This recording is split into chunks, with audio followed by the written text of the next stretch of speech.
everyone. A very, very warm welcome to Green Hope Foundation's webinar on the theme of restoring our Earth to its rightful equilibrium to commemorate Earth Day 2021. I'm Kehkasha, founder president of Green Hope Foundation, and I'm delighted to be your moderator for this webinar. And my colleague, Pragna, head of events of Green Hope Foundation, will be live tweeting this webinar. Now, we're at a time when we are still in the deep throes of a pandemic that continues to morph and mutate to newer forms. And this is heaping untold suffering on humanity. And no single event has caused so much disruption to all parts of our planet in living memory. And it has exploited and amplified the inequalities, the vulnerabilities that plague our societies, leaving us exposed to a far greater degree than before. And if we add to it the self-inflicted threats of climate change and biodiversity loss that we humans have piled upon ourselves, then it does create a scenario of an impending Armageddon from which there is no escape. Our economic and social structures are hopelessly imbalanced. Half the world's population now lives in cities, and by 2050, it's estimated that 2/3 of the world's population that will by then cross 9 billion will live in cities that only cover 3% of the Earth's surface. So can you imagine the congestion, the pollution, the emissions that this may lead to unless we plan for it now? At the root of this irreverence to nature, this instinctive urge to dominate and exploit with abandon, it's this vicious cycle of overuse and waste that has brought us to the edge of an environmental meltdown in which we've lost thousands of species in the past decade. Sea levels are rising, forests are being denuded at an alarming rate, waste is piling up and choking our waterways, our rivers and oceans, and so much so that we find plastics in our food systems. So it's time to reset the clock. If there is one positive that we can attribute to a crisis such as COVID, it is the opportunity of embarking upon a new path and creating what has now become the buzzword, a new normal. There is a realization at all levels, from the highest echelons of power downwards, that we must change. Our previous policies, supply chains, trade and production patterns all need a rethink. And at the core of it must be the implicit acceptance that we need nature-friendly and nature-based solutions and processes. How do we embark on this game-changing journey? What are the immediate issues that need our attention? How can we address them while not losing sight of the long term? These and many other questions will be the basis of our discussion today by our eminent panelists, world-renowned experts in their fields, and we are really looking forward to hearing their remarks today. I am delighted to invite our first panelist, Ms. Maria Fernanda Espinoza, former President of the United Nations General Assembly and former Minister of Foreign Affairs and of Defense of Ecuador. Ms. Maria, the floor is yours.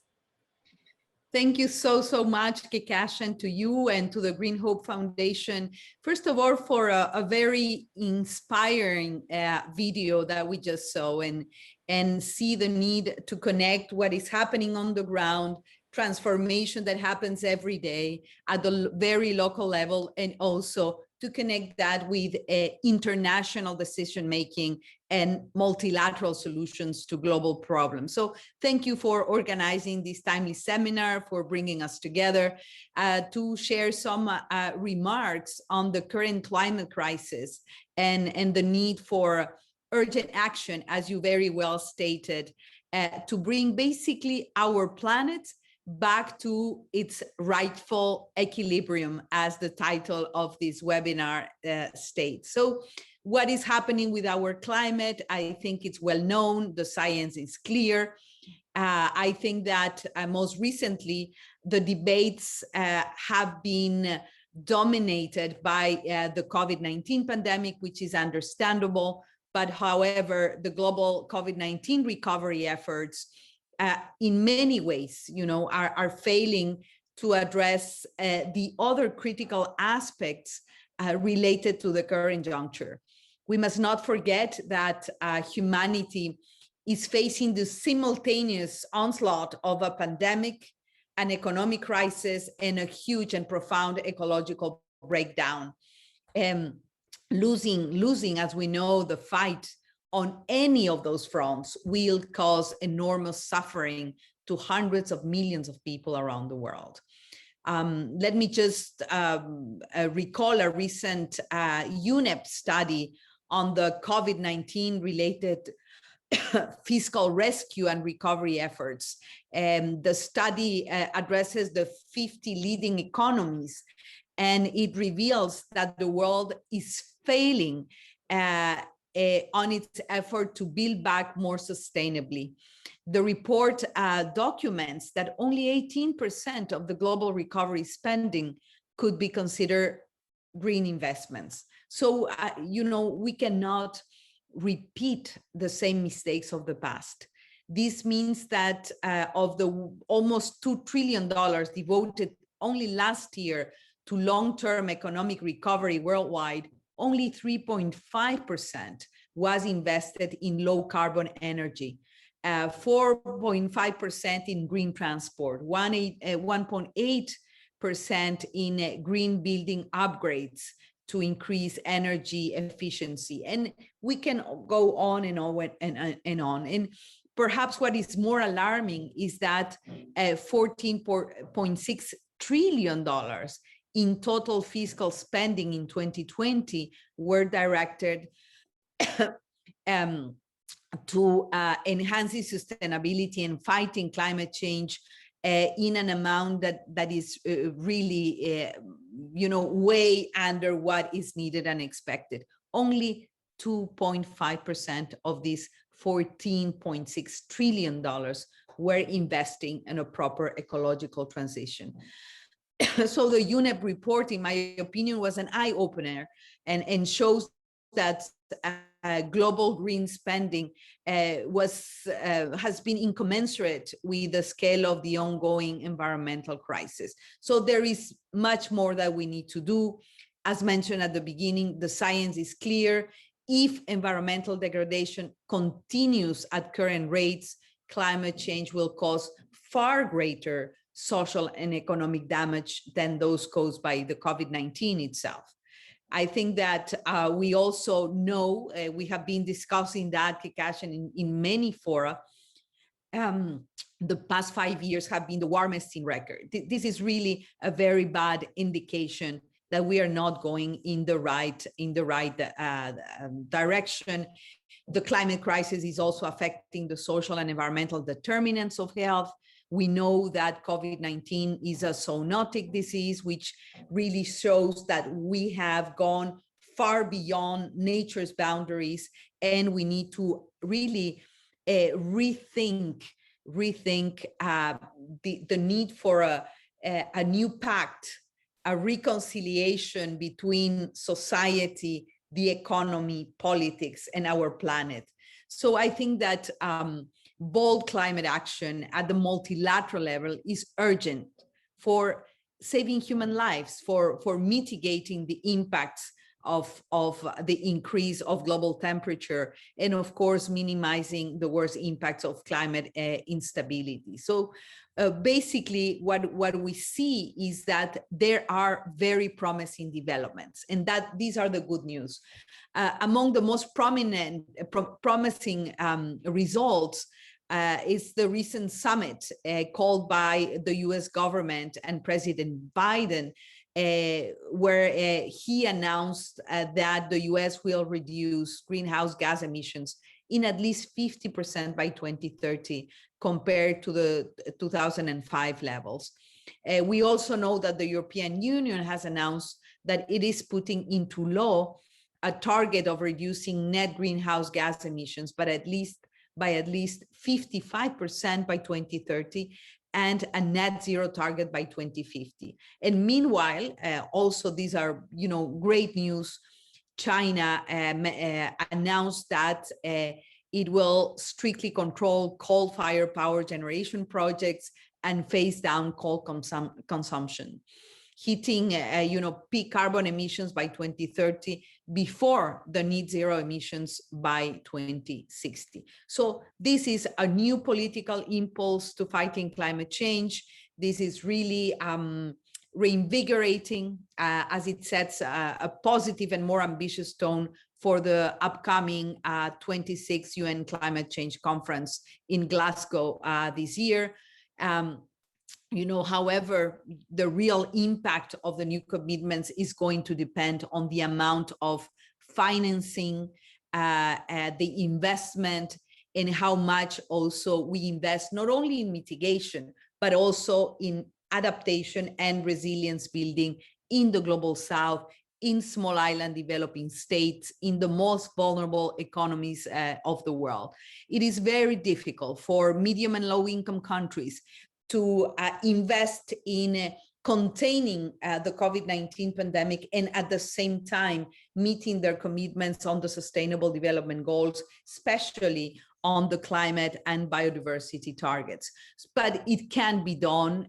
We cannot see, the current environmental crisis as a dichotomy, green recovery or boost the economy. They can go together. We know that green investment create jobs, creates long-term well-being for people, especially in local communities. So it is perhaps the best response. And perhaps let me give, just close with also a message of hope.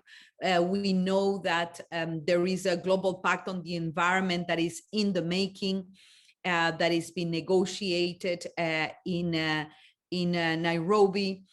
This global pact can be a strong response from the multilateral system to basically serve different purposes. It is what I will call a triple dividend of the Global Pact of the Environment. This pact could be useful to help states and societies to have an integrated, sustainable public policy frameworks and planning. The pact could help to establish coherence and avoid fragmentation in the implementation of all instruments of international law that relate to the protection of the environment. There are more than 240 multilateral instruments related to the environment.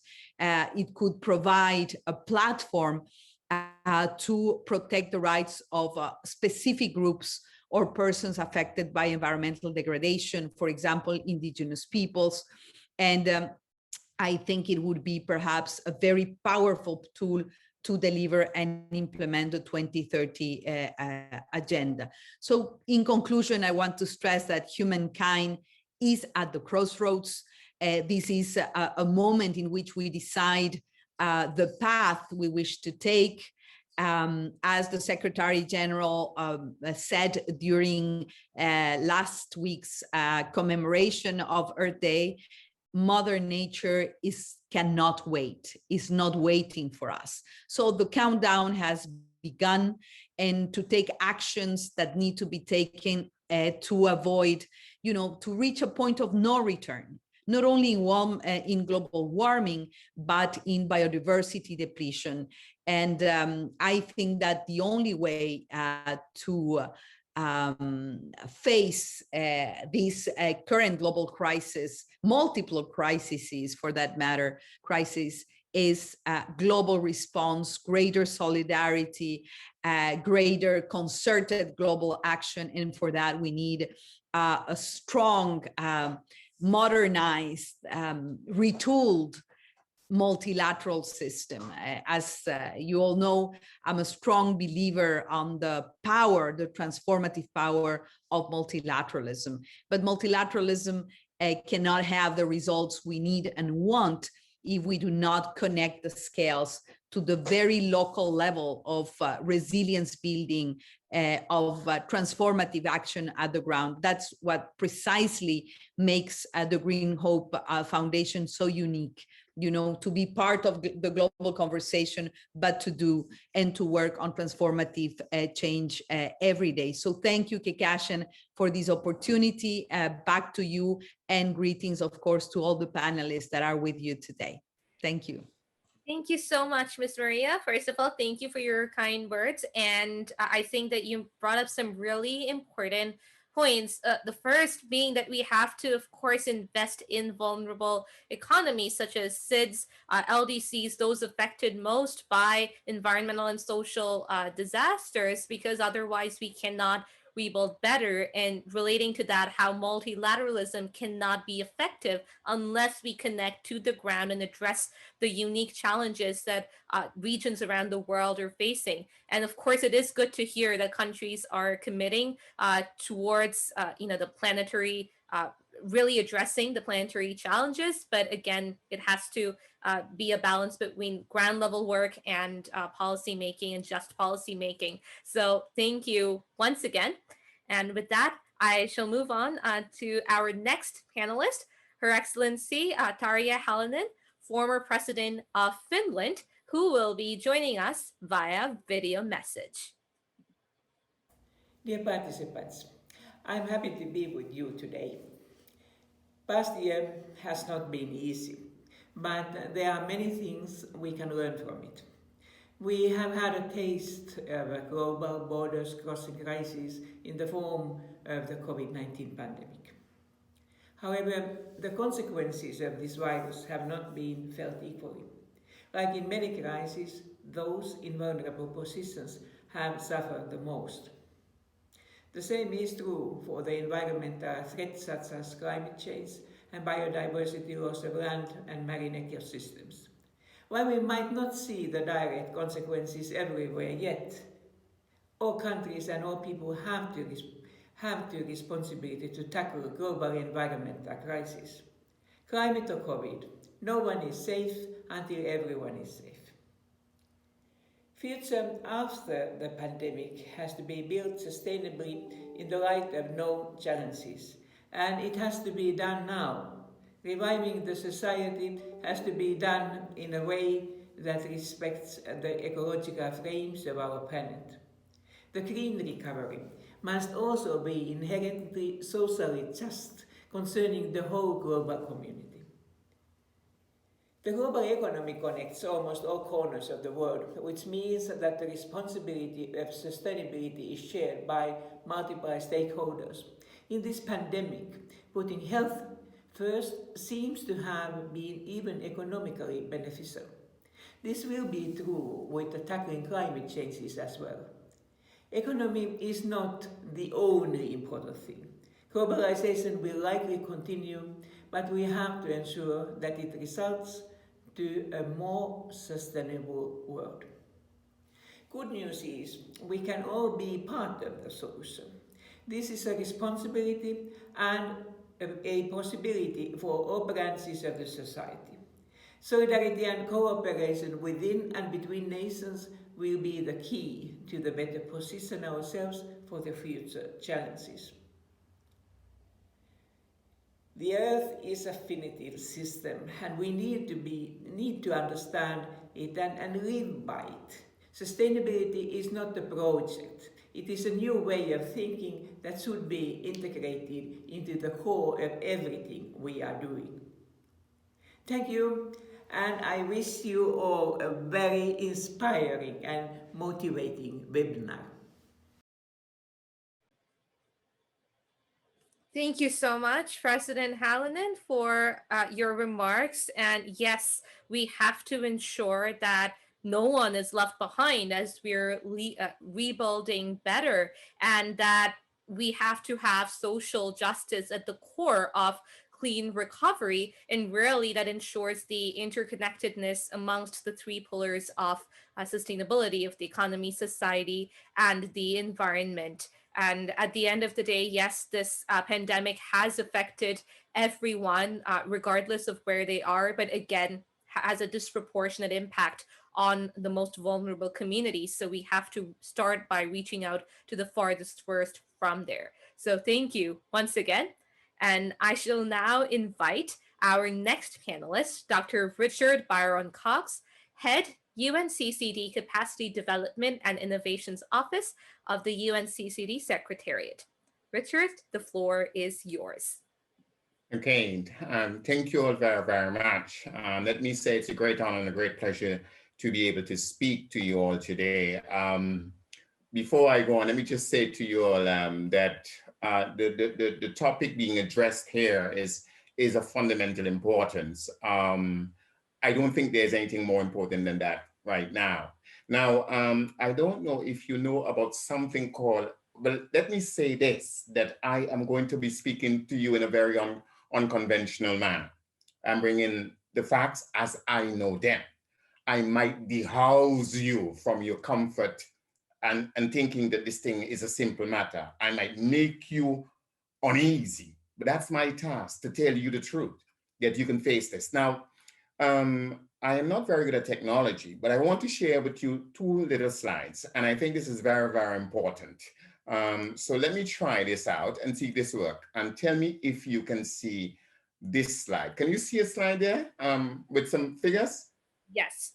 Now, if you look here, that slide says, be alarmed, for it is the truth.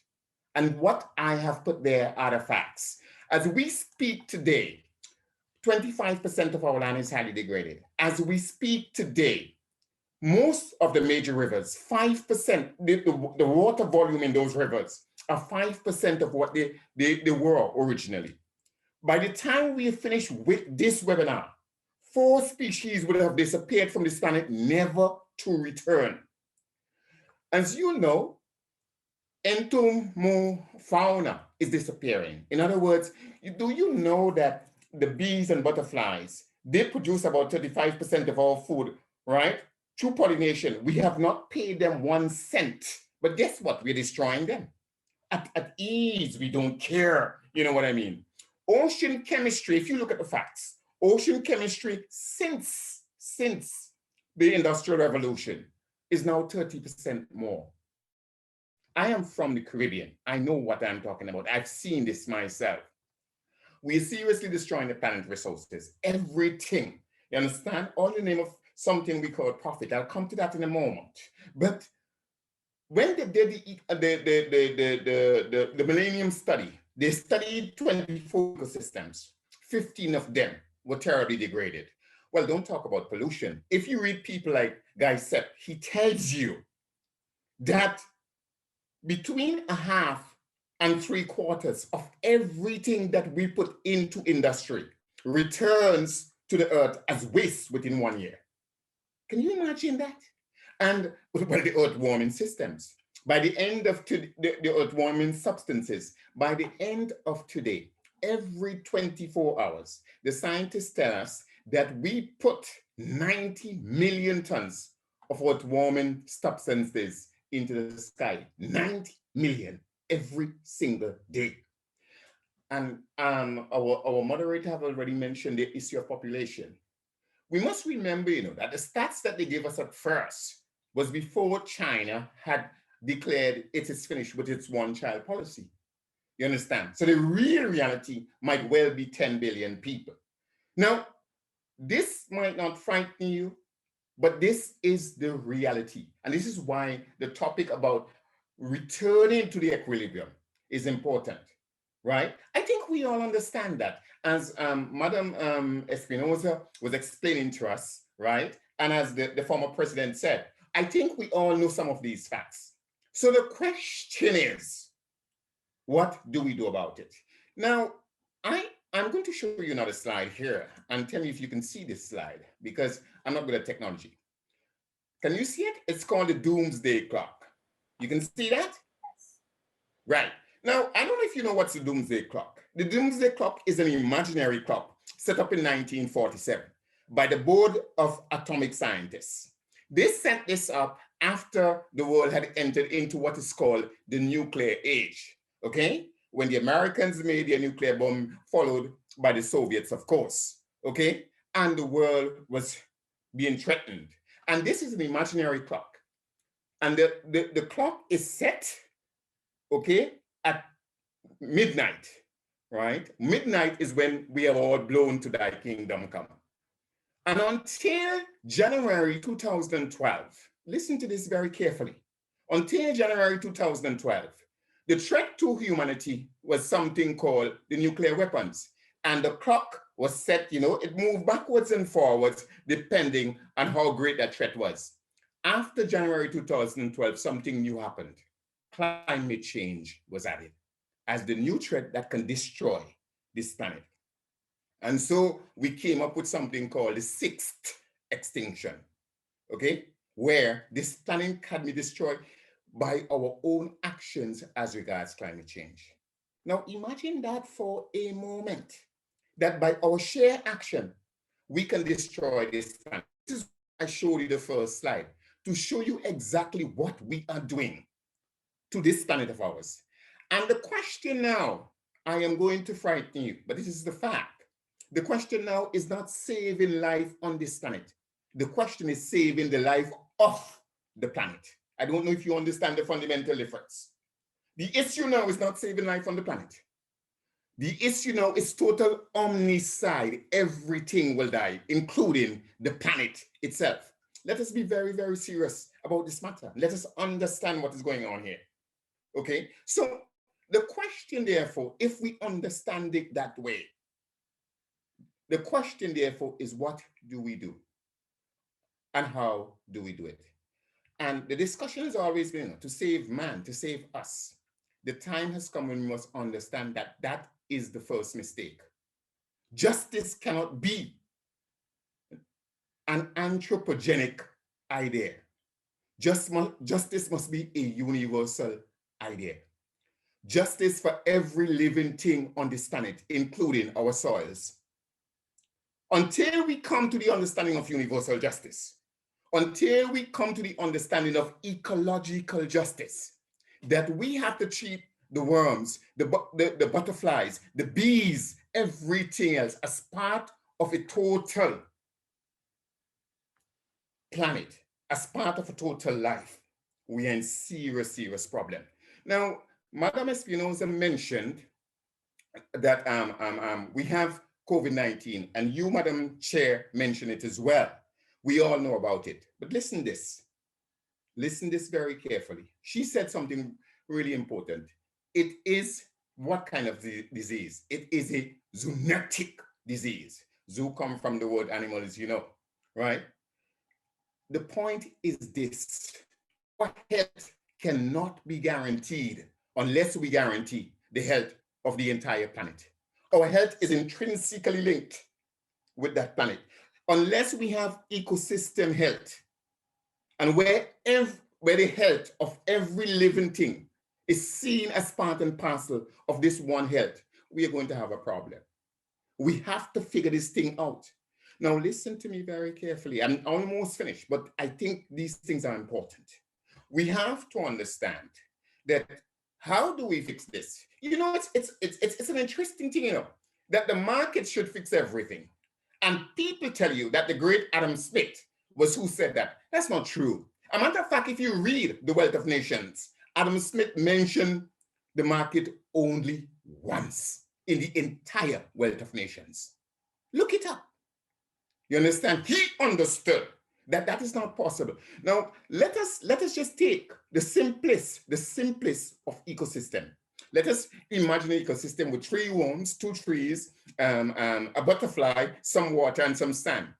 And I challenge you to prove to me that any market could regulate that. Any market.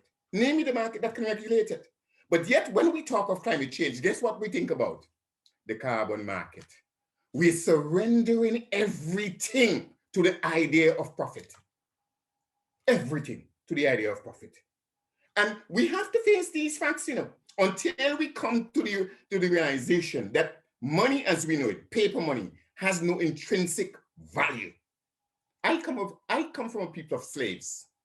We were slaves for more than 400 years in this Americas in which I live. Okay?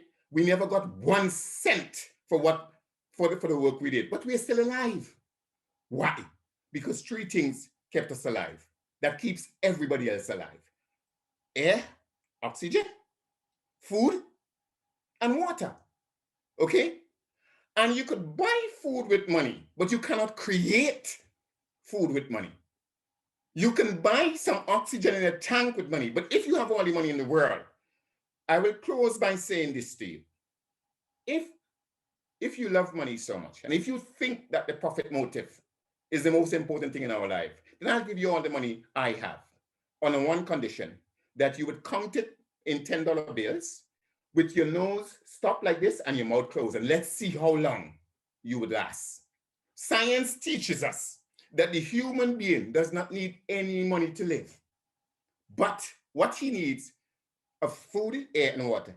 The average man, the average human being would live 60 days without food, 6 days without water, and 6 minutes without oxygen. None of that could come to us unless we have a healthy ecosystem. And for us to do that, we have to understand the answer is something called universal justice, where ecological justice is the basis of it all. Thank you very much for listening to me. Thank you so much for sharing that with us. First of all, the statistics were horrifying, and what is equally horrifying is human apathy and how much we don't think about our insects or bees and butterflies and worms, our oceans, even just because many of the times it's not directly in front of us, and that is why we think that it's not important to address it. And as you said, justice cannot be anthropocentric. It has to be universal justice. It has to be about ecological justice. And the only way that we can maintain the health of humanity is if we address the health of our environment first. So thank you so much for sharing that with us, Richard. And with that, we'd invite our next panelist, Dr. Iyad Abumogli, Director, United Nations Environment Program, Faith for Earth Initiative, who will be joining us via video message. Distinguished panelists, friends, and colleagues, it is a great pleasure to be speaking today at yet another important webinar organized by Green Hope Foundation and its brilliant founder, Kekashan. Friends, I have spoken before that the only viable agenda we have today is Agenda 2030. The agenda does address all aspects of the needs of the people and the planet.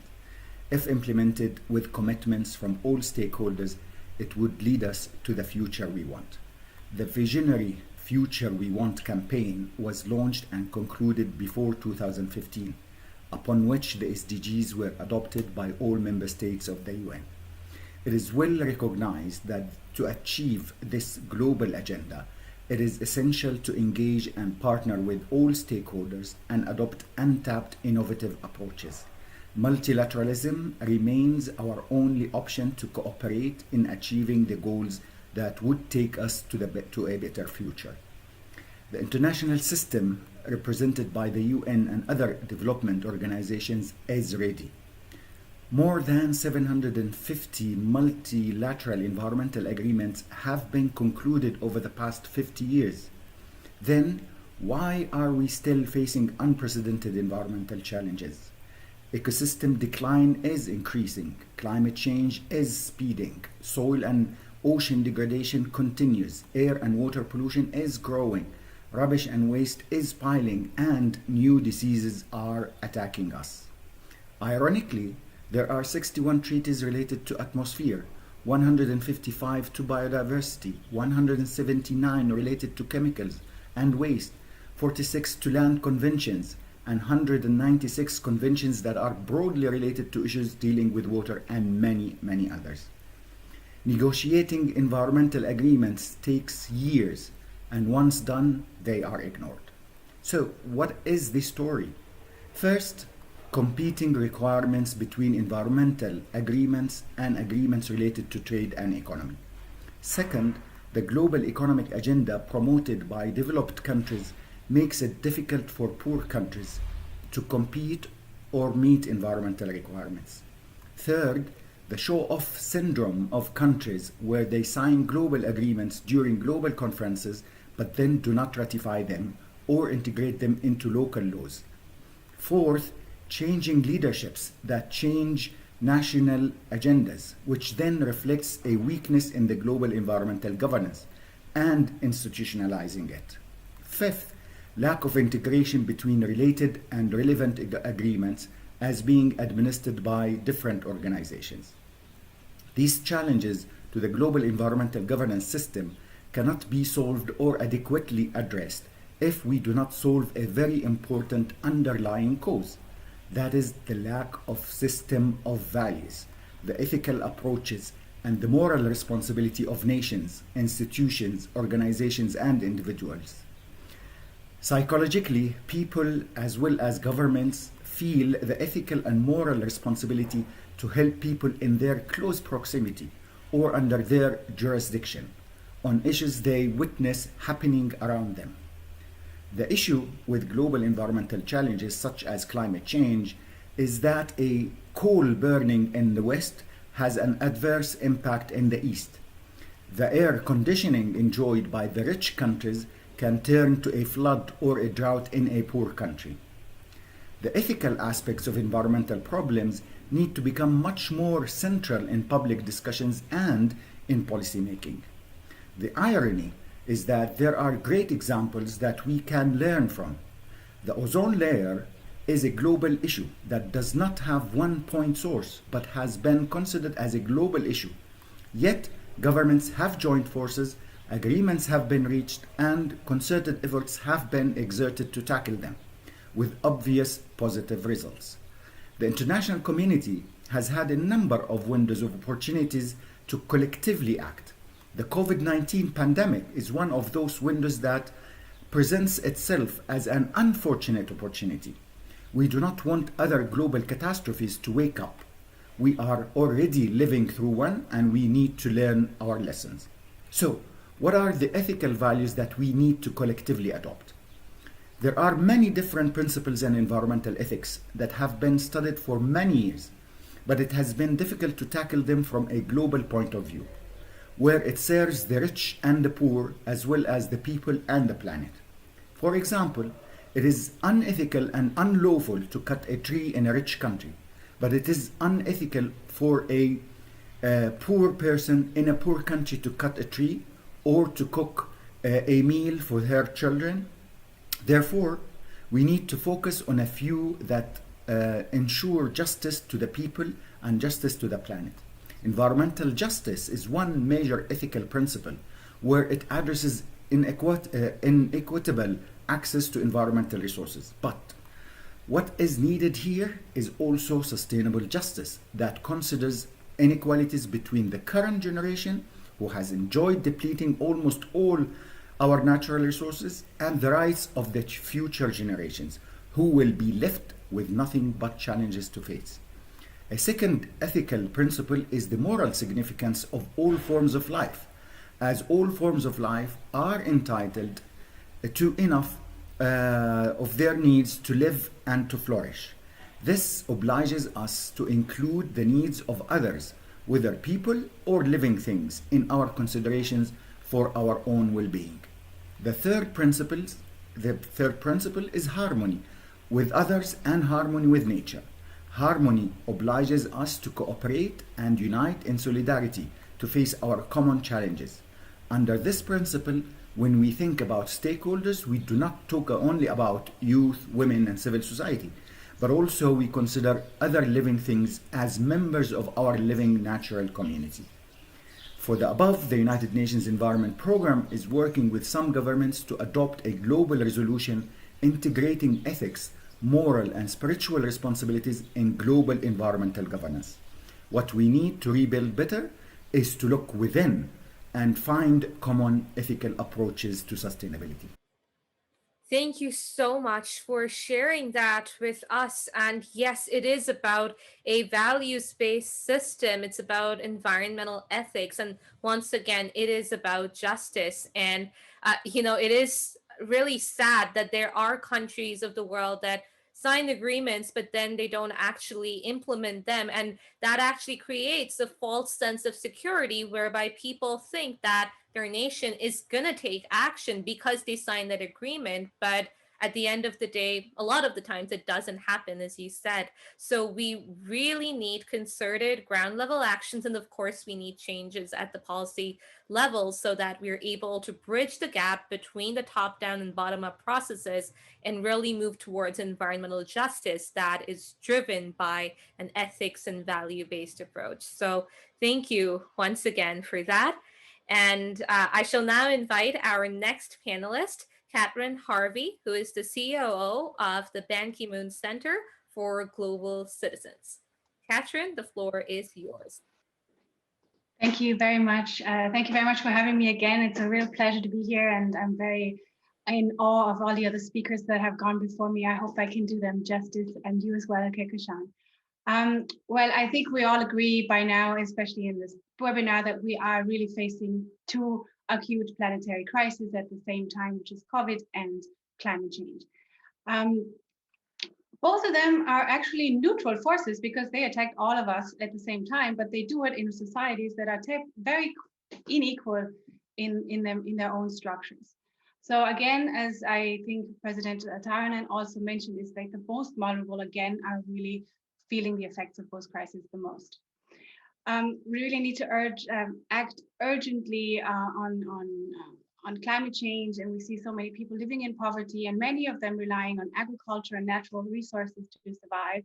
And they are continuing to face the bigger effects of climate change that we are already facing around the world, which is famine, unemployment, displacement, droughts, you name it, it's all happening already. And on top of that, I think we all have to face the fact that we are actually failing and containing greenhouse gas emissions already. We're not doing as much as we should, and the temperatures are rising, which also means that since we are failing, we also already have to start looking into how to live with the consequences and how to adapt to the different realities that we are facing. For today, I would like to speak on a very specific example that is quite dear to us at the Ban Ki-moon Center, and that is the effects of climate change on the global food system and how it affects smallholder farmers and how they can adapt to the changing climate. We know that there's more extreme heat days, there's more people that are undernourished. The number of people who are undernourished or in food insecure has risen to 800 million people between 2014 and 2017. At the same time, we're facing a massive increase in demand for food. So we want more food, there's more people coming into higher, they want more kinds of food. So we're also expecting a 70% increase of demand for food like fish and dairy and meat products. Not saying that this is a good way forward. And then at the same time, we have agriculture, which is contributing to the problem, to climate change. So as we've heard before from Richard, I don't think if that was one of his stats, actually, 25% of global greenhouse gas emissions come from agriculture. It's one of the biggest drivers of biodiversity loss. It's 38% of the global land surface. And as Richard mentioned, 23% of soils are highly degraded already. If we're not able to reconstruct the food systems, it means that we're not able to reach the sustainable development goals that we all set and all countries signed up to reach by 2030. And we're also not able to feed people. As Richard also said, we cannot feed them dollar bills. So climate disasters are happening. And if we look at the exact example that I mentioned, what I would like to talk about today, it's 500 million farming families in the global south who are facing these issues now and need to be able to become more climate resilient. These 500 million farming families, they provide up to 80% of the food of their regions. And the agricultural sector in average in those countries contributes to 15% of the global gross domestic product and employs around 40% of the labor force. And there's a lot of them, people that are in this group are women, obviously. So it's also a gender question behind this. So not only is there undernutrition, but there's also limited social insurance, and especially in developing countries, farmers are not don't have the privilege of the governmental support that many farmers have in developed countries, and at the same time they have to face more directly things like health threats from extreme temperatures. On the other hand, helping those smallholder farmers has an immense rate of return of investments. There's been some calculations, and so the benefit cost ratios that were calculated are between 2-to-1 and 10-to-1. That's huge. It's a huge opportunity for us that we're not tapping into right now. There are certain things that we can do to support the adaptive capacity of farmers and smallholder farmers in the Global South. This comes from a study done by the Global Commission of Adaptation. And there's 4 points very concretely that they say we should focus on when we're trying to help smallholder farmers become more climate resilient. On the one hand, it's increasing the productivity. That means better understanding of what is needed, so demand-driven research and development, but also better distribution of seeds, better access to seeds, and of course, technical assistance and access to digital technologies, which includes even better weather information and also less digitally, just very plain and simple farmer-to-farmer education. The second point that the Global Commission mentions is managing the risks that farmers are facing already due to the climate shocks that they're experiencing. So on the one hand, it means a diversification of their incomes, meaning, first of all, producing different things, growing different crops, having different kinds of income on the farm, but also looking at possible off-farm opportunities, general support to strengthen social security systems, better insurances that actually work for the farmers on the ground, access to finance, working with private sector on having financial models that help them really work and have the financial support so that they don't have to sell assets whenever there is a bad crop, and then also works with cooperatives, microfinance, and so forth. A third point that we need to see, and I think this comes also with some of the comments that we've heard today, is like a coherence of policies, meaning that we have to really look into how can we create public support that is actually climate smart and sustainable in the long term, that doesn't focus on this perceived dichotomy between adaptation and mitigation when it comes to climate change. They do have to come together and they have to happen at the same time, especially when we're looking at agriculture. And there's so many opportunities there, from better water management to different fertilizer use, but also promoting plant-based diets, coming back to the 70% expected demand increase in demand for food, animal product foods. That's not the best way forward. So we should actually promote plant-based diets. And then there's other things like better land use plans, better resources, and looking into tailored conditions and more of a systematic approach to policies. And then lastly, as always, we really have to focus on the most vulnerable. And this is on the one hand, pastoralist farmers that have at the moment really unclear rights to pasture and other income streams.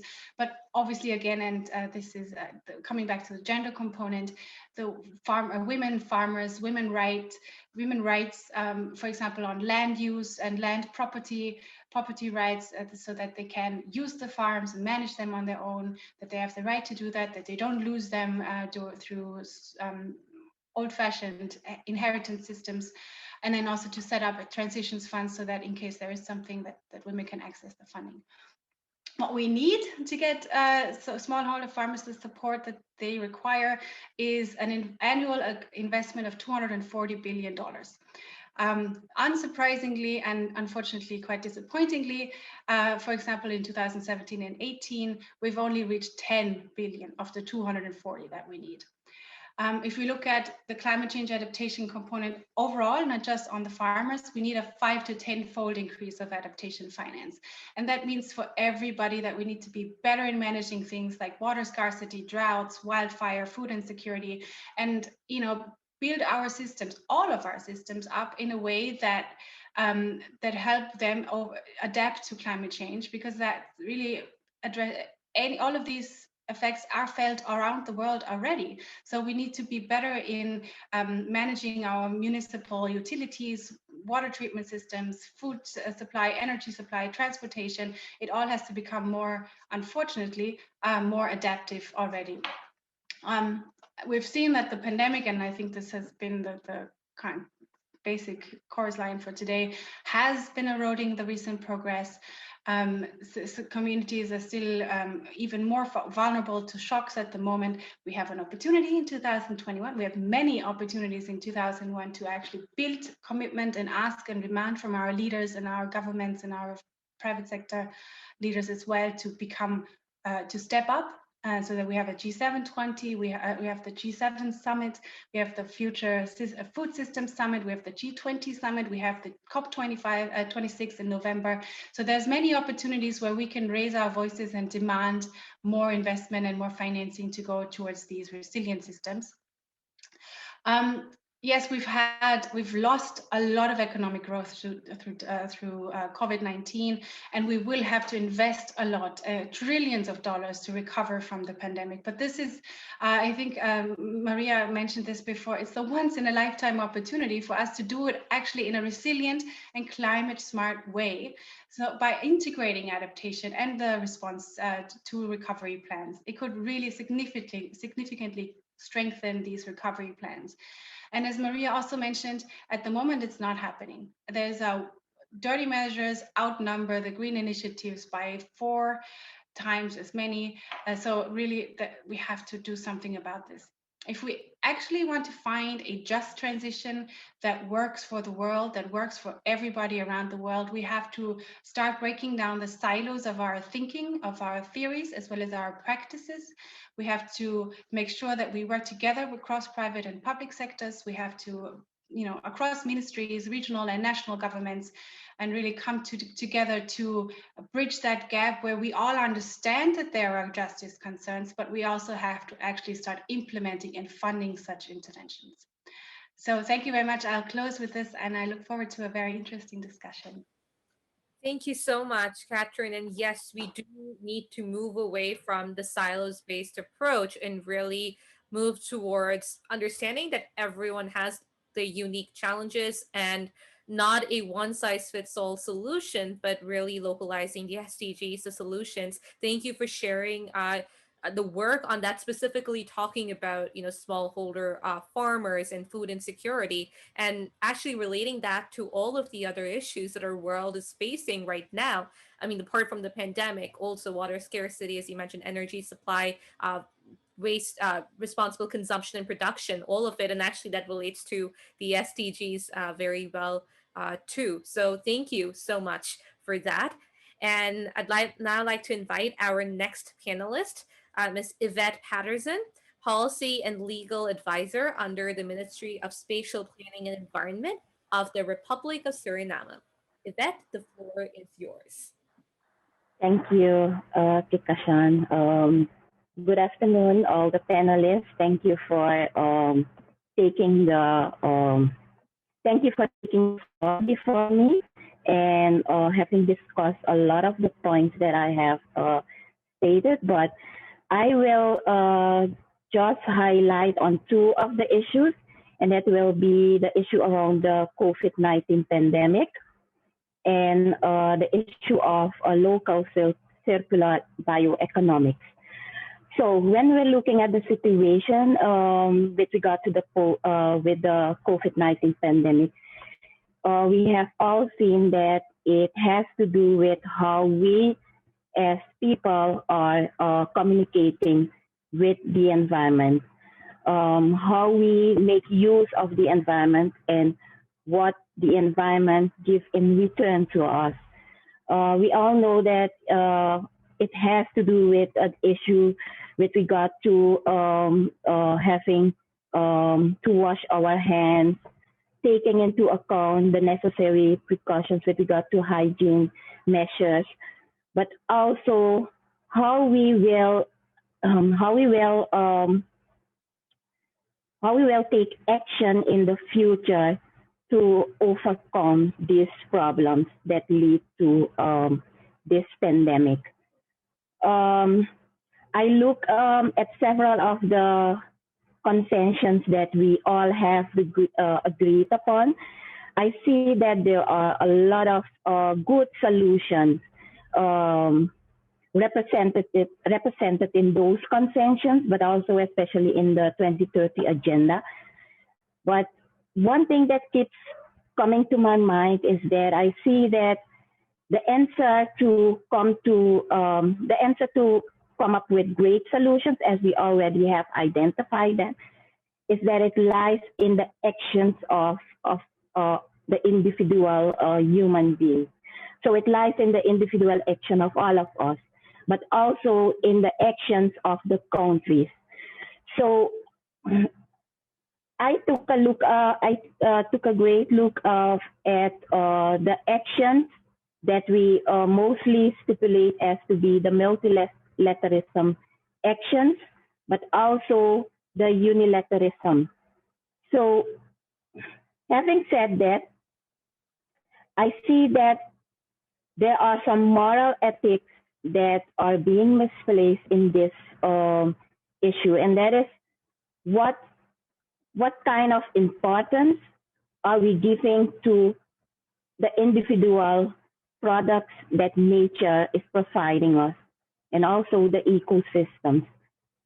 So I come up with the answer that for a better to approach the issue of the post-COVID-19 in a better way, in order for us to rebuild, is for us to revisit our strategy, our own strategy that we already have put in place in conventions and in other declarations, the SDGs, that we revisit them and try to look if there is a good relationship or a good relation between the social and economic development as well as the environmental aspects.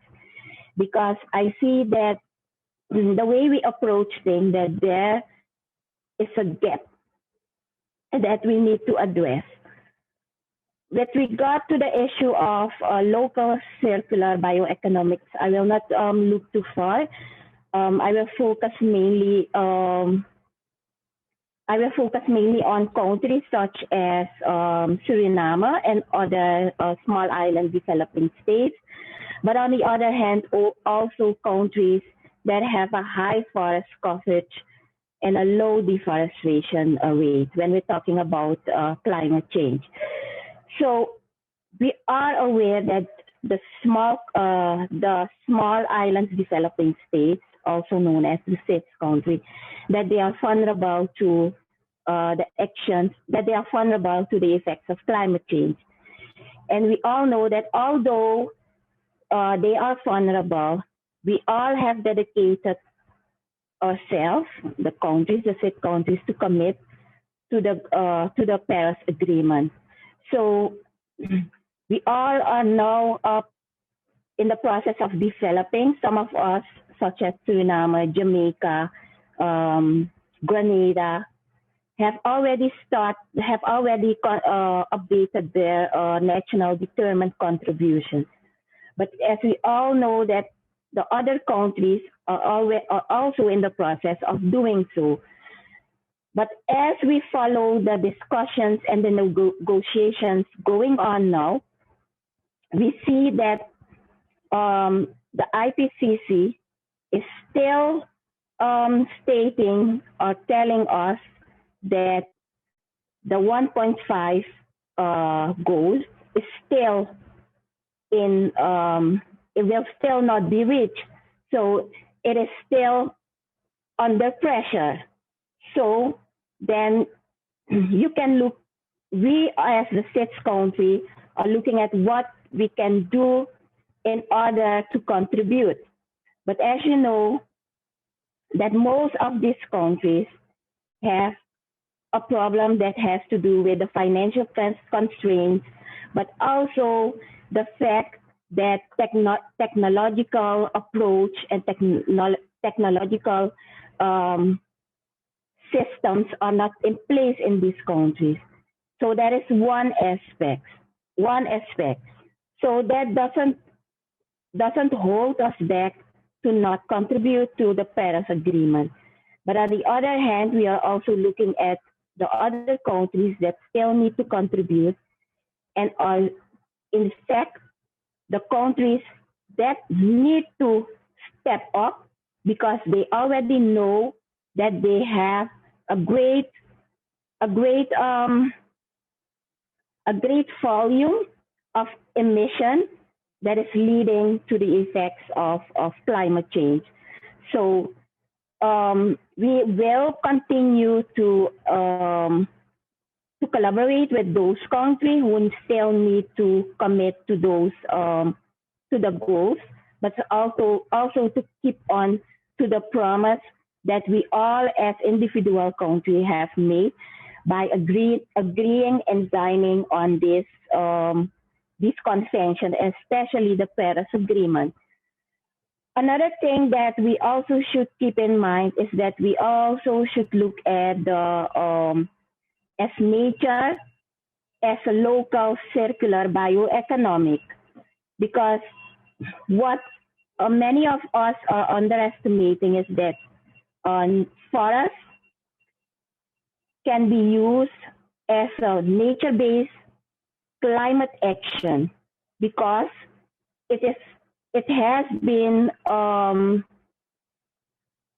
has already been researched, but also be concluded that conserving forests in a way that there is a low form of degradation and a low form of deforestation also commit to the fact that we can mitigate to the action, we can mitigate to the several actions that need to be in place for climate change.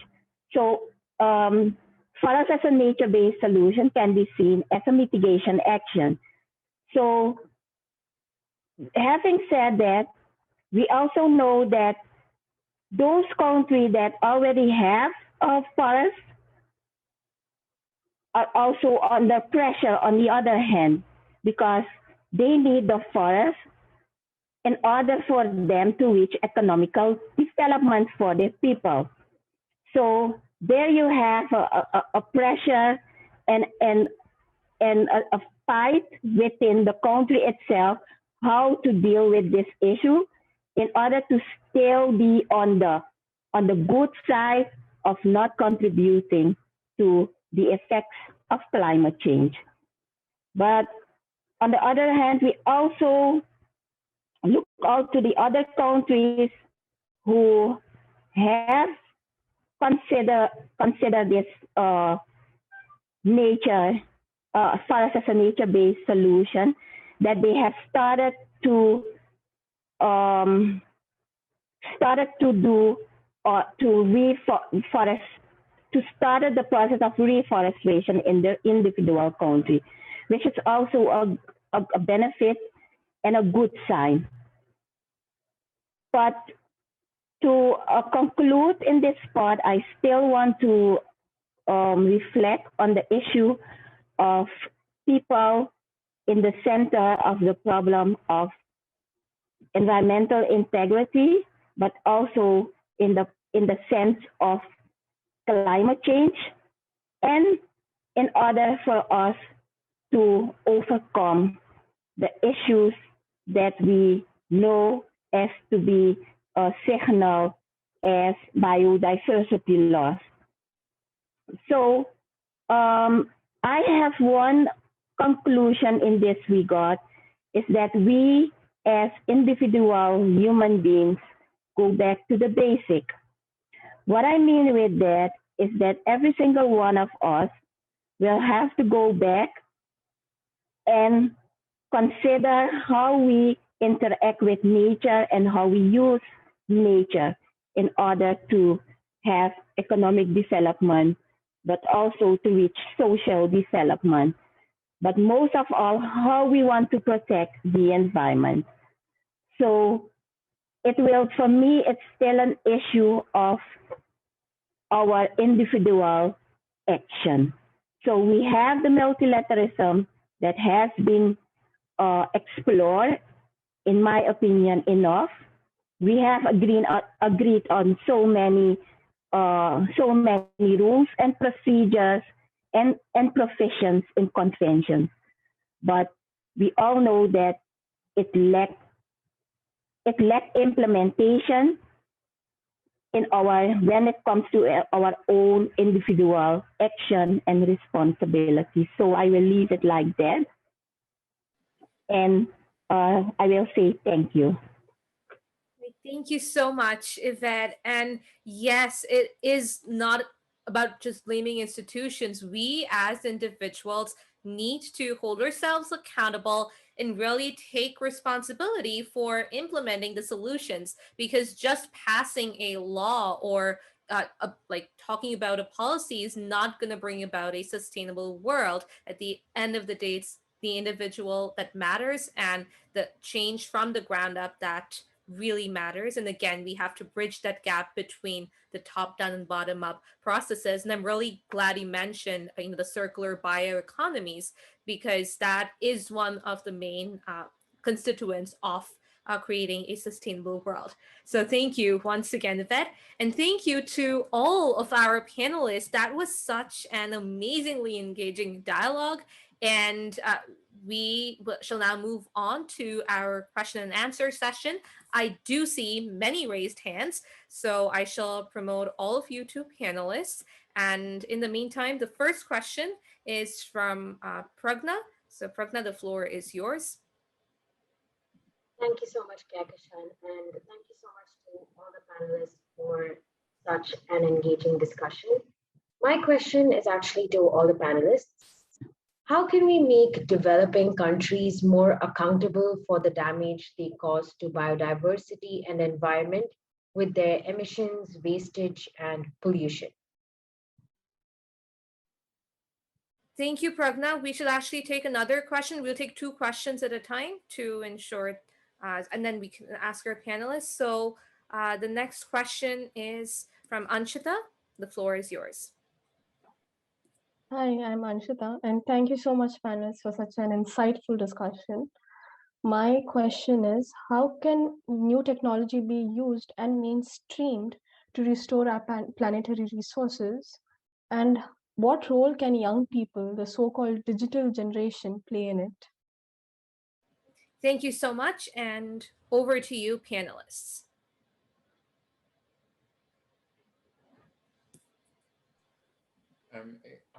I probably can begin if you so wish. Sure, please do. Yeah. The first question is about how do we make developing countries, if I understood the question, accountable. Developing countries was the word used, right? I'm not sure if that is the question. Now, if that is the question, let us understand 2 things. Firstly, that this planet is one system, and therefore we have to approach it systemically and systematically. And divisions like those only leads to more conflict and confusion than anything else. Oh, it's your fault. Oh, it's my fault. Oh, it's this fault. You understand? We need to move away from that kind of politics. We have to understand that this planet is one.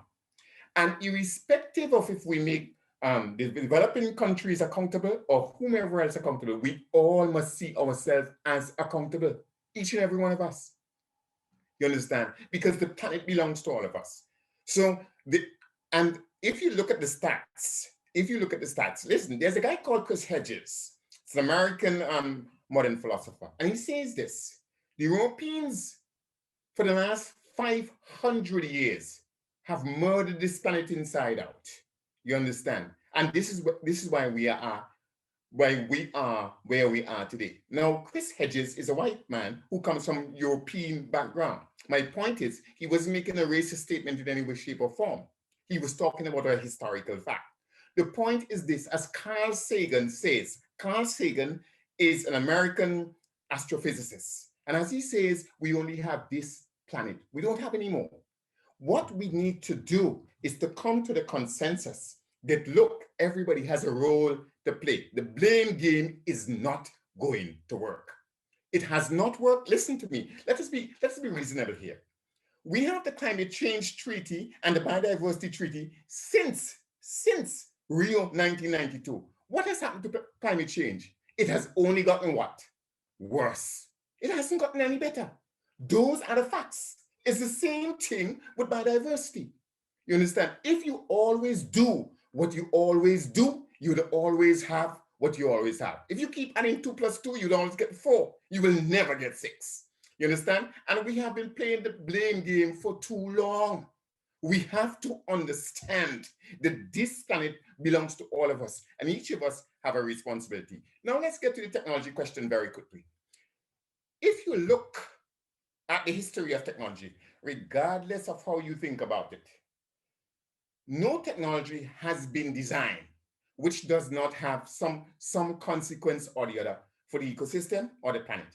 It might give you this, but when you check the other end, you see something else. You understand? There is a natural fix of the environment itself. So the idea that we can create technology which will fix the environment is a joke. It will help in one way or the other, but there are after effects. We have to rethink this whole thing. We have to rethink this whole thing. We have to understand the best way to fix the environment is the environment itself. I know you know, for example, that once this pandemic began, guess what happened? We stopped flying a little bit. Planes stopped flying and so on. All of a sudden, people could see the top of the Himalayas. And all of a sudden, the skies were clear and so on. Nature took care of itself. Just took care of itself because we stopped interfering. We stopped destroying. You understand? And the idea that the solution lies in the market or technology is wrong. We have to think differently. We have to have a different philosophy. And the first of this is something called universal justice. Respect for the environment which feeds us. Respect the land which feeds us. Respect the water which we have to drink. That is what we have to do. The idea of a market and a technology, please believe me, think of it again. Think of it again and look carefully. Do the research and you would see, yes, it might provide you this or that, but ultimately, it is not technology that needs to change. It is our behavior. And our behavior must first come with respect for this planet, or otherwise we will kill it, and so we will kill ourselves. Thank you very much. Thank you so much, Richard. And Catherine, I see you've unmuted. Yes, it's a tough intervention to follow. I have a more direct response, very boringly policy related. So if we're looking at the Paris Agreement, there is a tracking system, tracking framework included in the Paris Agreement that as of 2024, countries will have to start reporting on their activities, and then it's still a way to go until 2024, but at least there is one way of tracking, and which includes developing countries as well. The Sustainable Development Goals as well have a reporting system integrated where every country should be voluntarily reporting back to the UN. I know that many countries have been doing quite well on this, and I come from and I'm based in Austria, and I think we were one of the last to submit our first voluntary report to the SDGs. So I think that many of the developing countries are doing actually quite well when it comes to reporting and showing what they've been doing in terms of SDGs and the climate agreement. So that's a very practical response to showing what's been and holding people accountable, countries accountable. When it comes to technologies, I agree. There's always two sides of the coin. So of course, an iPhone or a computer or something always has negative consequences if you use it, and especially if you keep on buying new ones every year. But there are things you can do to help, as Richard says. This technology can help. So on the one hand, we have at the Ban Ki-moon Center, for example, we have scholars and fellows that we support in their activities and in their implementation of SDG micro projects.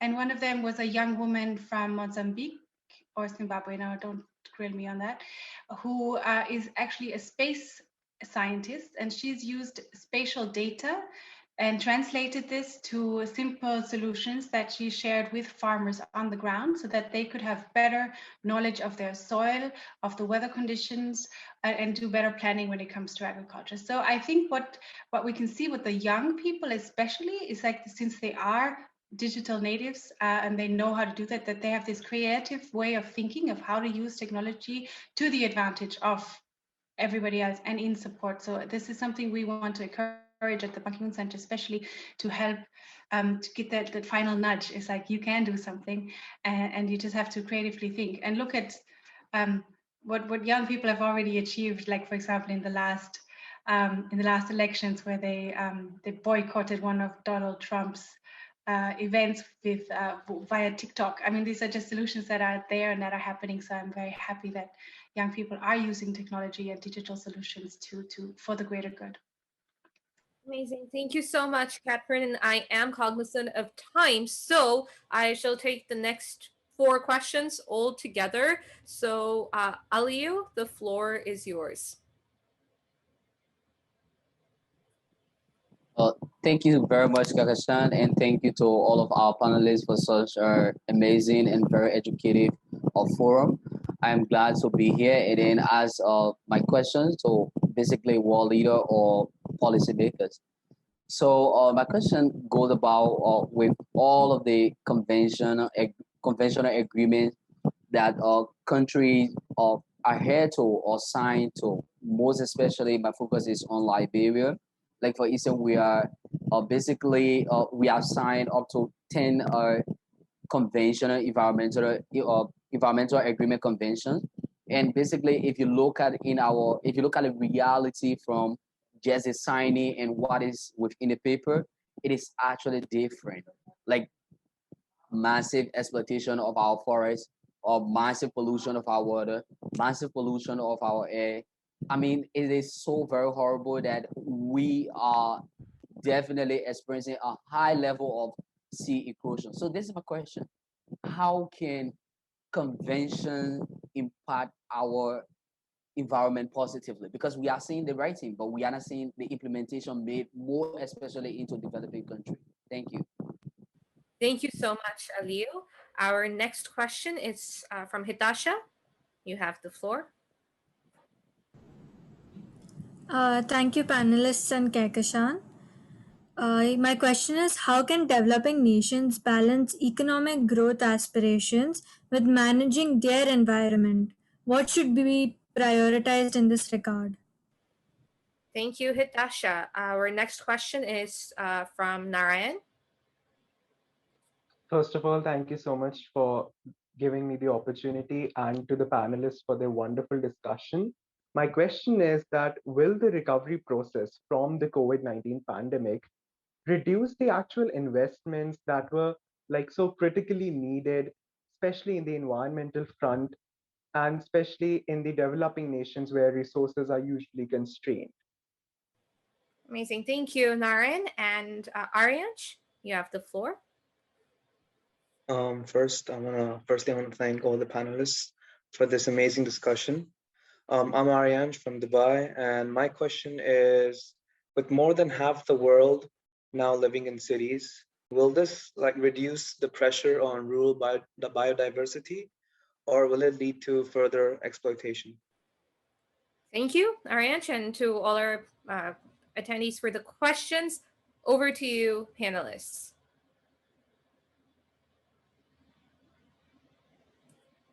Who would like to go first? Yes, Richard, you can go. I think somebody else should go first, and then I can come in. I went first for the first sets of questions, so I'd like somebody else to go first. But I'm prepared, of course. I saw Catherine on mute, so Catherine, would you like to begin? I think Yvette actually started talking, and she's Yvette, yours. No, okay, thank you. The first question had to do with the conventions and the agreement signed, and if I have it correct, how can convention impact? Maybe because I missed the last part of that question. Maybe Aliu, maybe you can rephrase the question. So the question is, That's the how first can, question. yeah, so how can those conventions be Mhm. implemented? How can we implement those agreements within those conventions? Okay, yes, now I get it. As I already mentioned, the conventions individually, all of them are, if you ask me, they have great solutions included in them. But where the problem lies in how these actions are integrated within national policy, but also on the ground in national measures, but also in legislation. So then I'm going straight back to how we as an individual are thinking on how we want to implement those approach or those solutions on the ground. So I will not say that the solution as they are stated in the conventions or the rules and regulations stated in the conventions that they are ready to use. Some of them are ready to use, but some still need to be adjusted according to the individual country situation. So it is always a challenge how these conventions are being implemented. But as I already mentioned, it can be implemented correctly if we have in the center of our mind that we have the protection of the environment at hand, and that we want to foster that purpose. So I don't see that it is a readily made, let's say, roadmap or a guiding principle or a guiding book, but it will still lies on how individually we approach, we implement those actions that are already agreed on. That is my opinion on that. And another question that was asked is that of the balance between developing how the developing countries are balancing their actions with regard to economic growth and environmental protection, if I'm correct. Because I try to wrote some of the questions, but it can that I rephrase them in my own way. So you can correct me if that's not okay. But as I already mentioned, I will take Suriname for example. But I think we can also look at other countries, developing countries, that are struggling with the fact that they still need to strive for economic growth. On the other hand, and on the other side, still need to protect the environment. But in our strive to reach economic growth, we have to make use of the minimum resources that we have. And sometimes those resources are also benefiting our actions to commit to, like, for example, climate change, but also to minimize biodiversity loss. For example, I can state that a forest. Forests can be used also as a farm to reach economical growth, but it will depend on the way you use it, but also what kind of technology you use to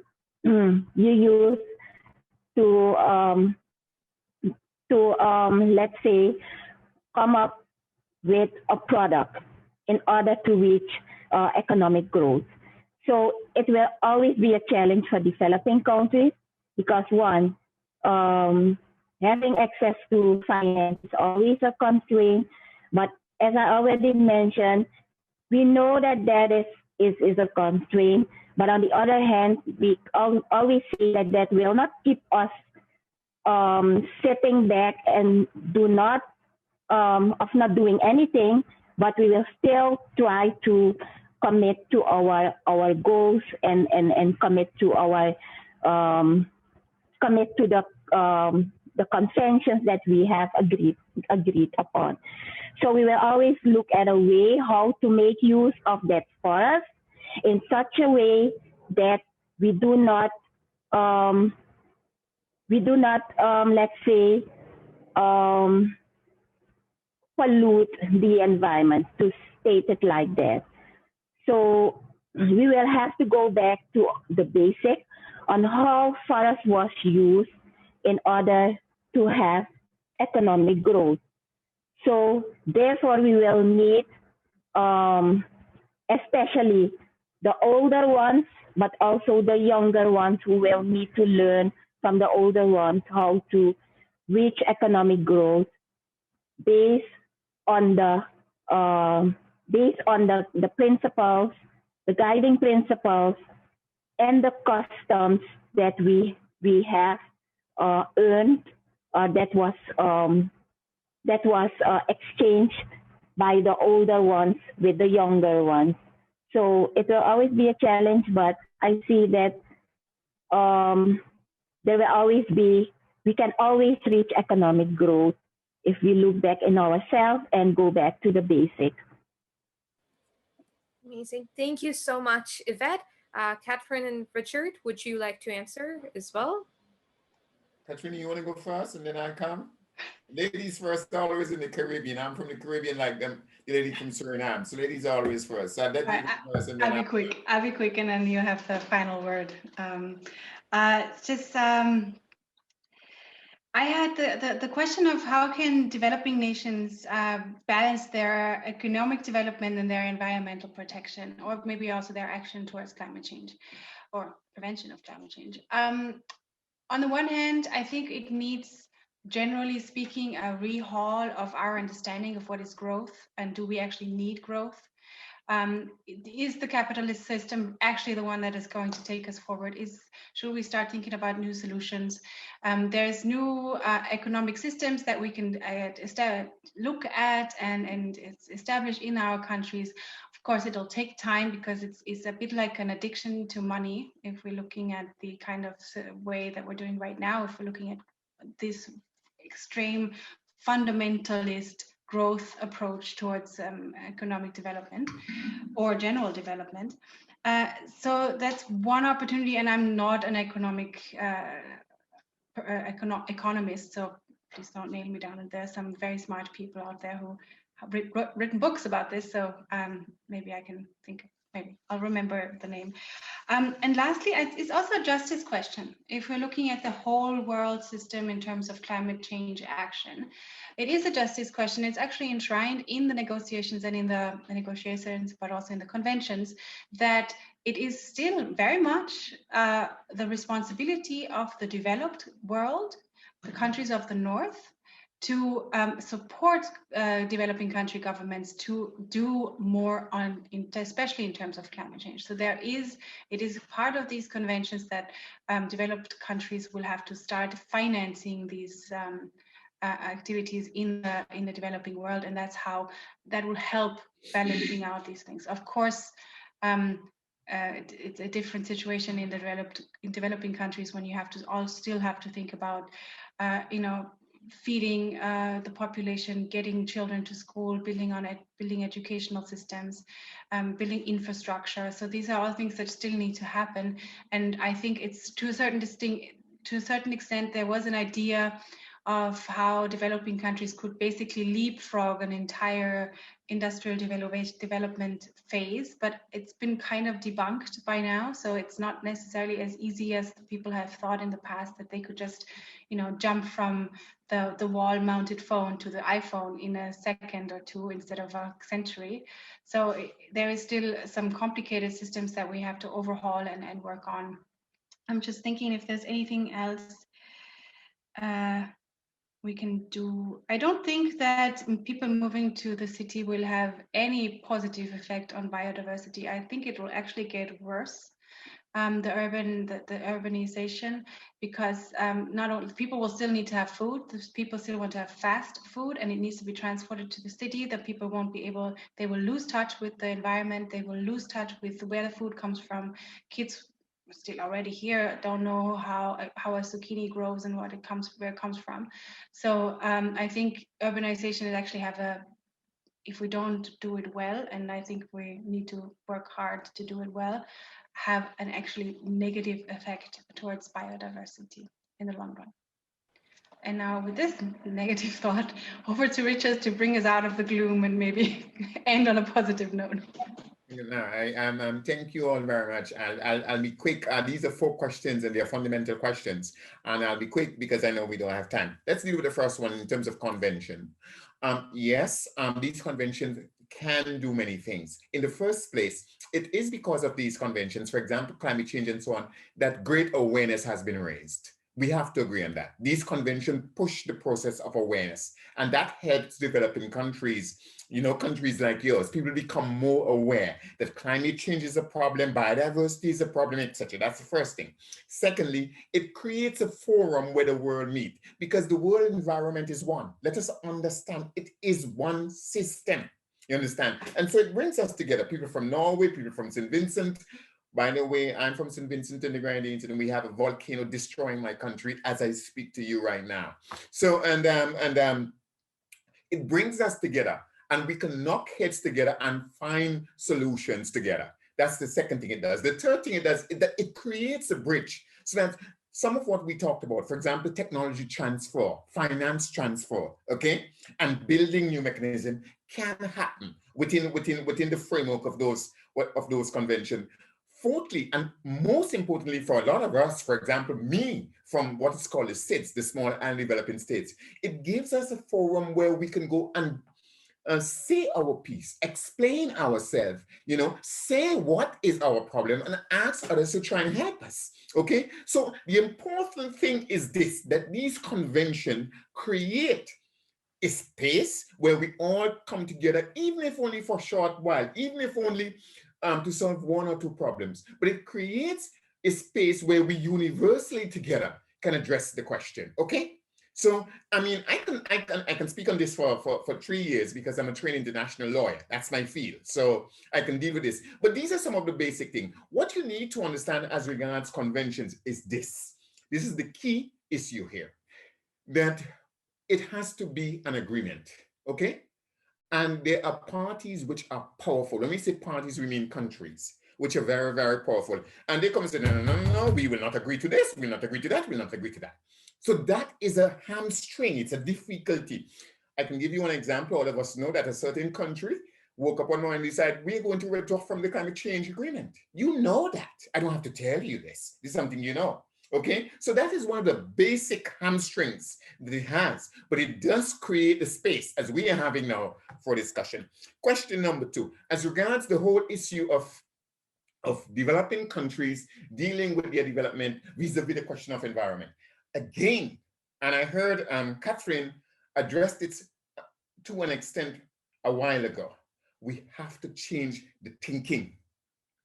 This is the mistake we are making. We still believe that we must sacrifice the environment for development. This is not true. Our brains allow us to come up with creative ideas to deal with this matter. We have to be willing to do it. That is the point, you understand? But the idea that we must of necessity destroy the environment for development, this is not true. It is because we limit ourselves, you understand, to this kind of understanding. I can give you very practical examples of these things here, because in truth and in fact, I grew up on an island, and we would cook what is called ground provision, potatoes, yams, and so on and so on.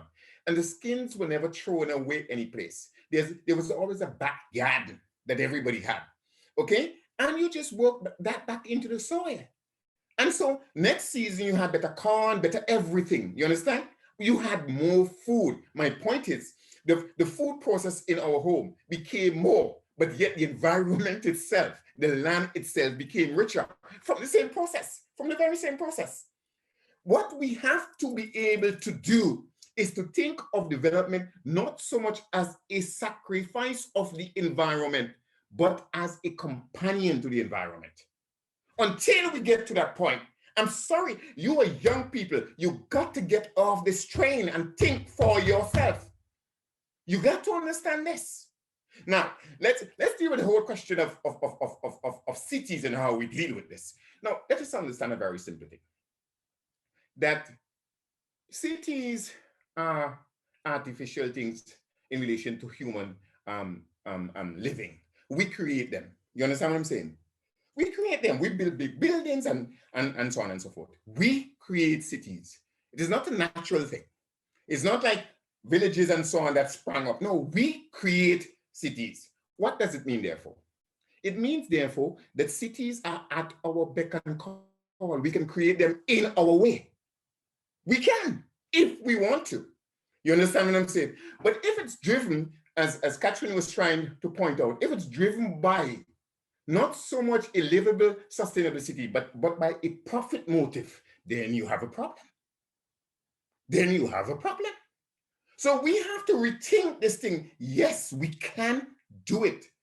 But as Catherine implied, if we continue with the present model, oh Jesus, that is no good for the environment. That is no good for the farms. That's no good for anybody, because it is not driven with the understanding that cities are supposed to be part and parcel of the whole thing, but rather as something separate, which is supposed to do something separate, which is different from enhancing the environment, okay? And that is the problem. We have to be able to figure out, how we do this, but it can be done. What you have to do as young people is do not limit your imagination. The great Einstein once said this. He said, listen, imagination is greater than knowledge. And he was right. It is only through imagination we go even further than where we are now. Somebody imagined we could fly before we started to fly. Imagination is greater than knowledge, okay?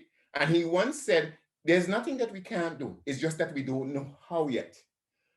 In other words, if you know anything about the history of physics, before the arrival of the great Einstein, what ruled the world was something called the atomist understanding of physics, where we believe that the smallest particle of anything was what? An atom.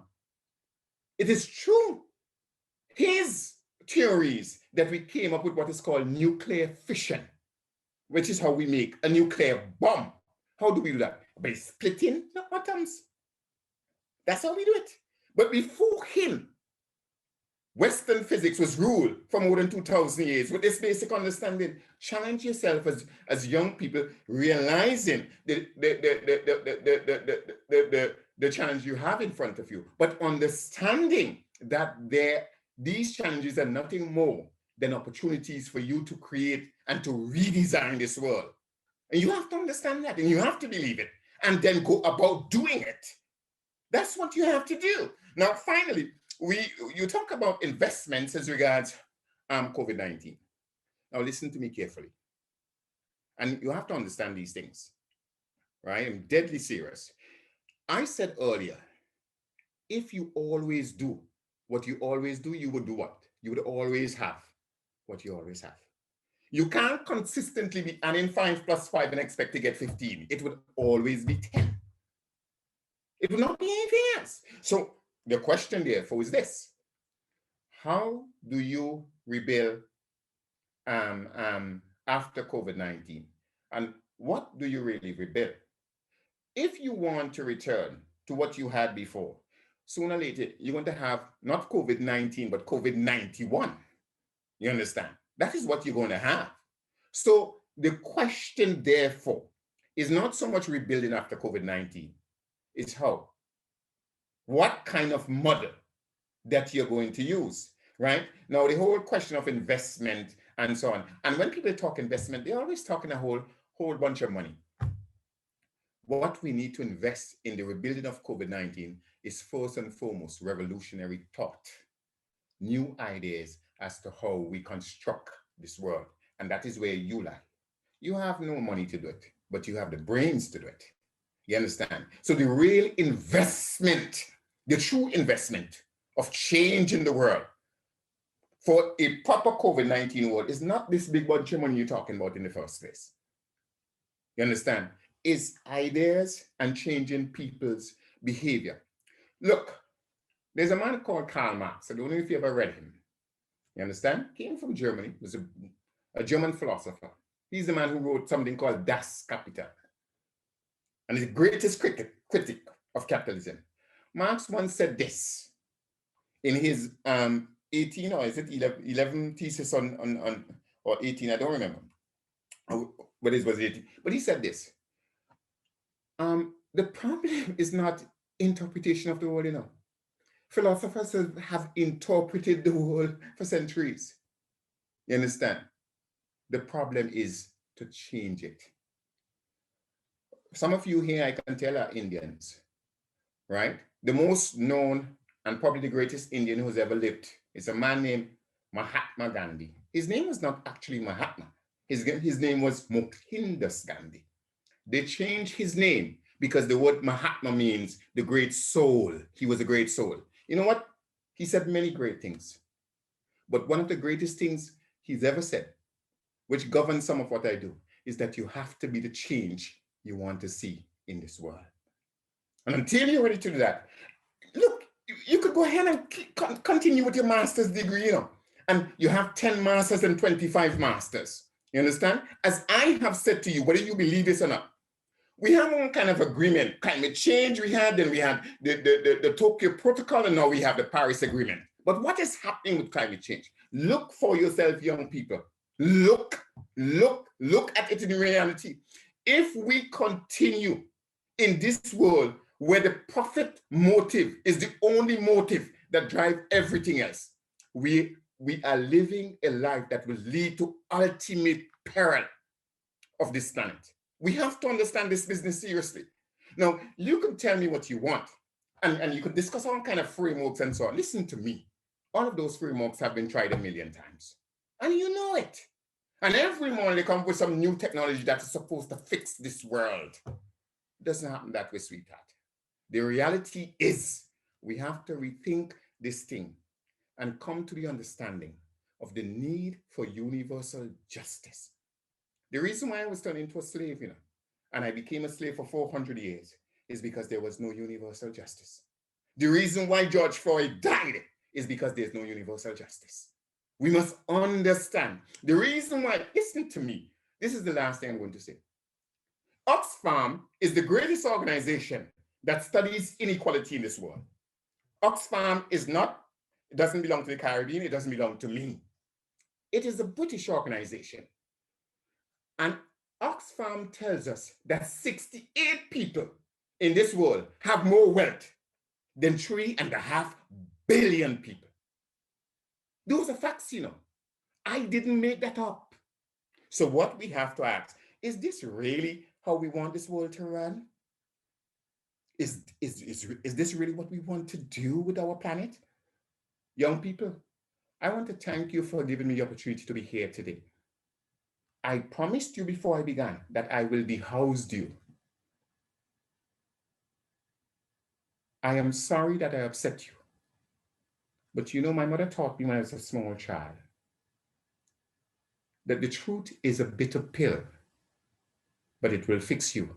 A lie only deceives you and leads you to further peril. You must choose. You understand? Martin Luther King Jr. once said this: the moral arc of the universe is long, but it ultimately bends towards justice. You can look it up, Martin Luther King Jr. And I will close by telling you this. He said once, there's nothing in all the world more dangerous than sincere ignorance and conscientious stupidity. You have a responsibility to be intelligent. Thank you very much. Thank you so much. And hardly, you've not upset us at all. I think the world needs more honesty right now to actually recognize where we are. And I think it's enough of beating around the bush. We need to address the challenges head on and really recognize that, you know, without the honesty, and with that, the empathy, the passion, and the hard work, we cannot achieve a sustainable world. So thank you to all of our panelists for answering those questions. And thank you, of course, to our audience for those very pertinent questions.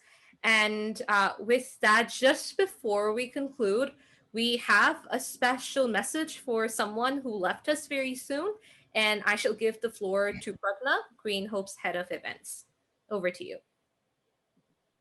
Thank you so much, Kekashan. It is with a very heavy heart that we inform to you that Dr. Paul Åquist, who was the Minister, Private Secretary for National Policies for the President of the Republic of Nicaragua, passed away 2 weeks ago on 12th April. Dr. Åquist was a huge supporter of young people, particularly for us and our work at Green Hope Foundation.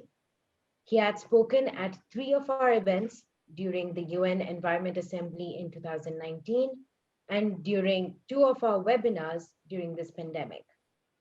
He was supposed to be a speaker today as well. Dr. Åquist, thank you for all that you did to make our world a better place. You will be missed. Rest in peace. Back to you, Kekashan. Thank you so much, Pragna, and truly rest in peace, Dr. Åquist, and we are glad to be carrying forward your legacy of environmental justice. So thank you, Pragna, for your remarks on that. And with that, I am so thankful to all of our esteemed panelists for today's wonderfully insightful discussion. I'm sure I speak on behalf of our global virtual audience when I say that your insight, your messages, really your remarks today talked to us about the importance of taking action now and not just playing the blame game, but actually ensuring that we're able to rebuild better into a new normal, into a more sustainable world. As was mentioned earlier during this discussion, our process of rebuilding better has to be about environmental justice, and only then can we chart the course of restoration and resetting the equilibrium. While we must have a global viewpoint, solutions need to be region specific and intended to those who are the farthest first. And because it is for these communities and regions who are so resource dependent that have been the hardest impact by the consumption patterns of economic Goliaths. So it's critical that we rebuild better with nature as the nucleus, with nature-friendly, nature-based solutions so that we can wipe out inequality while restoring our biodiversity. And as you rightly said, let us not wait for another global disaster to give us a wake-up call. The time to act is now. Thank you once again. Please stay safe. The pandemic is not over, and we shall see you soon at our next webinar. Let us celebrate Earth Day every day. Have a wonderful rest of your week. Thank you so much, Thank you for having me. Bye-bye. Thank you. Bye-bye.